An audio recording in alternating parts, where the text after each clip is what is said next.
E aí, pessoal, tudo bem? Olha o professor Alan de novo, a nossa próxima aula que é o tema Região Norte, Hidrografia, Vegetação e População.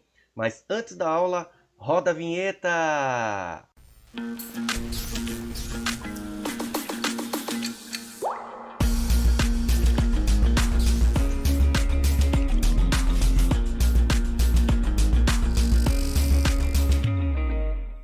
Pessoal, na aula anterior, então, a gente falou um pouquinho sobre as características físicas, posição geográfica e história da região norte.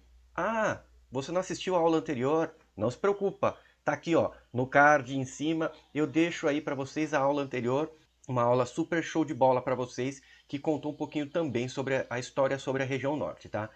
Neste vídeo aqui, a gente vai abordar um pouco os aspectos socioeconômicos e culturais da região norte, beleza?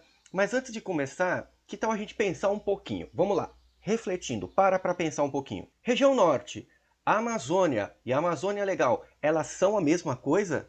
A Amazônia, ela não está restrita a apenas um estado brasileiro, tá? A Amazônia, quando a gente fala, ela é uma área de abrangência da floresta amazônica, ultrapassa os limites da região norte. E ela avança sobre vários países da América do Sul. Também é conhecida como a Amazônia Internacional ou Pan-Amazônia. Já a Amazônia Legal, ela foi criada pelo governo brasileiro para promover o desenvolvimento regional, corresponde à Amazônia brasileira, que inclui todos os estados da região norte, incluindo Mato Grosso, parte do estado do Maranhão, que fica a oeste do meridiano 44 graus. E a região norte é uma das 5 regiões brasileiras definidas pelo IBGE, lá em 1969. Viu só? 3 coisas que parecem iguais, mas que não são. Vamos falar agora sobre a hidrografia da região norte. Então, a região norte ela apresenta extensos volumosos rios, como o Tocantins e o Rio Amazonas. O Tocantins forma a bacia hidrográfica do Tocantins-Araguaia, e a bacia amazônica é a maior do mundo e ocupa uma extensão da área da América do Sul, tá? No Brasil, ela abrange quase toda a região norte e porções da região centro-oeste do país. Rios e sua ocupação. Na bacia amazônica, circula cerca de 20% de toda a água doce do planeta. É muita água nessa região, hein, gente? E as margens do seu rio são ocupadas por terras indígenas, comunidades ribeirinhas, vilas e cidades de diversos tamanhos.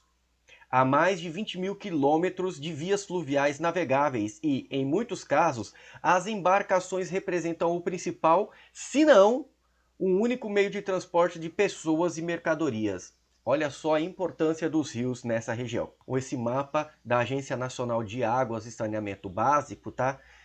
Da hidrografia brasileira, mas a gente vai se atentar aqui, então, ó, ao rio Amazonas, que é esse aqui, ó.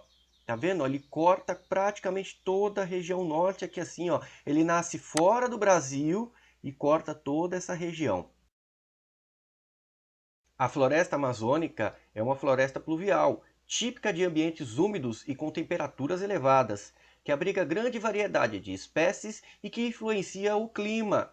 Há matas de inundação e matas de terra firme. As matas de inundação, matas de Guapó, encontradas ao longo das margens do rio, em áreas constantemente alagadas, apresentam árvores de menor porte se comparadas ao restante da floresta, além de muitas espécies de plantas aquáticas, como a Vitória régia. Matas de várzea concentram-se áreas que alagam apenas no período das cheias, em gerais entre as matas de Igapó e de terra firme, apresentando algumas espécies de maior porte, como o cacaueiro e a seringueira. E as matas de terra firme situam-se em áreas livres das inundações dos rios e representam a maior parte da floresta amazônica. Uma imagem do site Toda a Matéria, tá? E a gente consegue ilustrar mais ou menos o que a gente está falando. Então a gente tem o rio aqui, nessa região mais perto aqui do rio, tá? A gente vai falar que são as matas de inundação, tá? Essas matas de inundação sempre estão com água,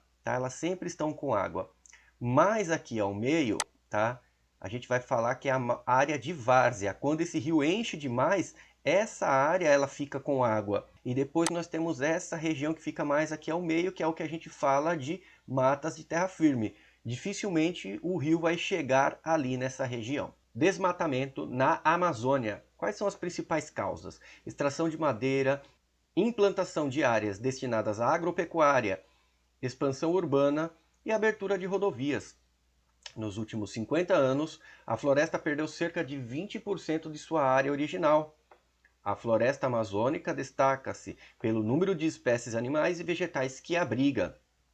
Essa imensa reserva de biodiversidade está ameaçada pela exploração predatória, que reduz a vegetação, destrói o habitat de diversas espécies e acarreta sérios problemas sociais, atingindo as populações que sobrevivem dos recursos da floresta.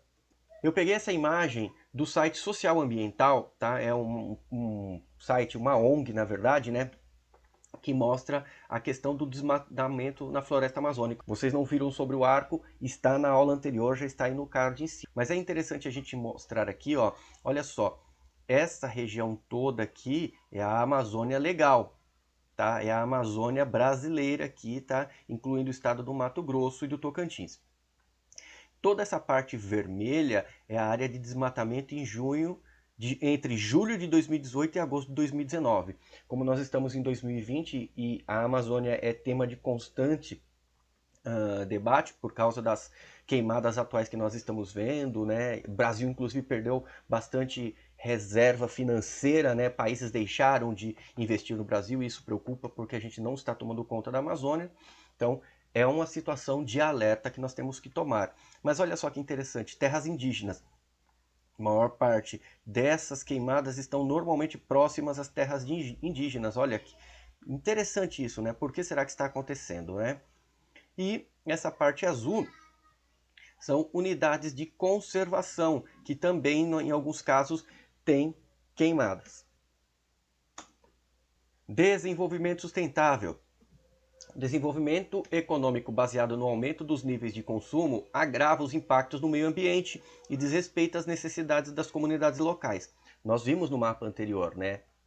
Então, o desenvolvimento sustentável, o que ele é? Ou a sustentabilidade, né, que é o tema frequente.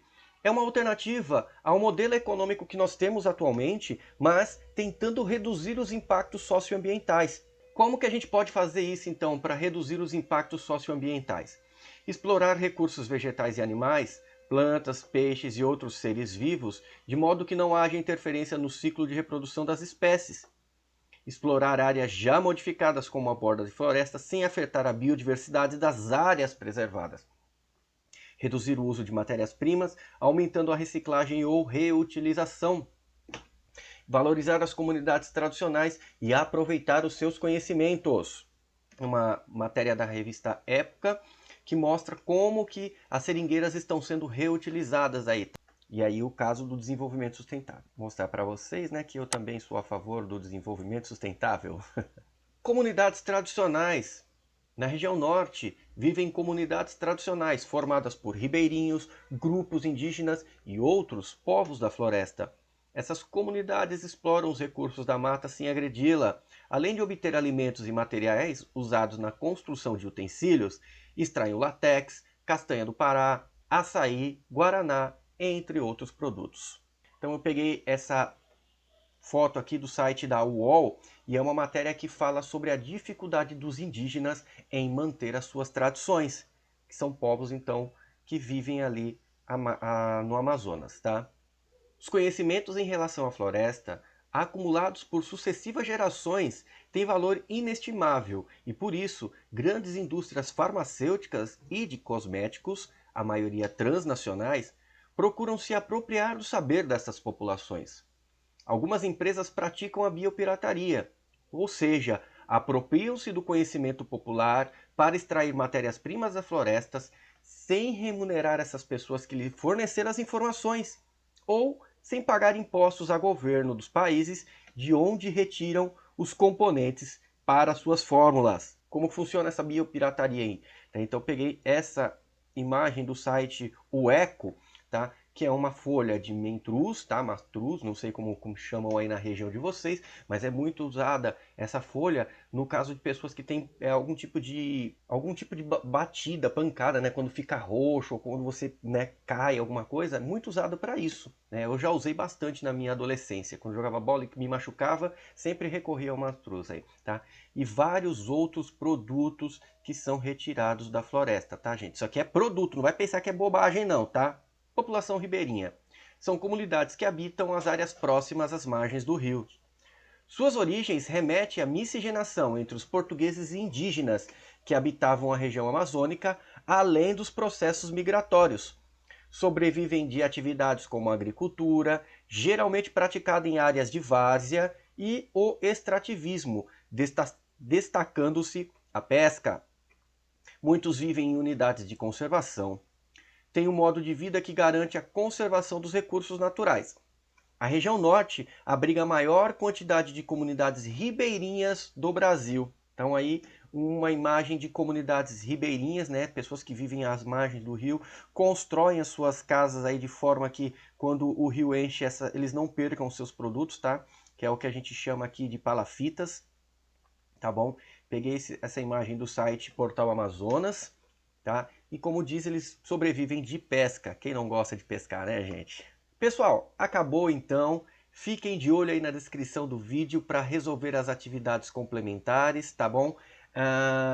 Se você assistiu até aqui, muito obrigado. Gostaria que vocês já se inscrevessem no meu canal, né? Clicassem no sininho para receber notificações de outras aulas.